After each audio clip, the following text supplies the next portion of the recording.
Kehilangan seseorang yang disayangi. Tahun lepas, datuk saya meninggal dunia akibat sakit tua. Beliau sangat rapat dengan saya sejak saya kecil. Setiap kali saya pulang ke kampung, datuk akan menyambut saya dengan senyuman dan cerita-cerita lucu. Apabila mendapat berita tentang pemergiannya, hati saya sangat sedih. Saya rasa seperti kehilangan seorang sahabat baik. Suasana rumah di kampung juga terasa sunyi tanpa suara dan gelaknya.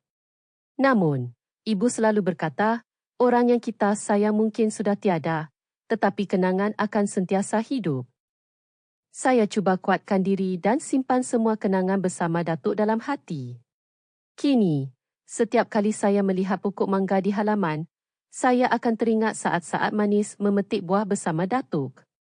Walaupun dia telah pergi, kasih sayangnya tetap ada dalam hidup saya.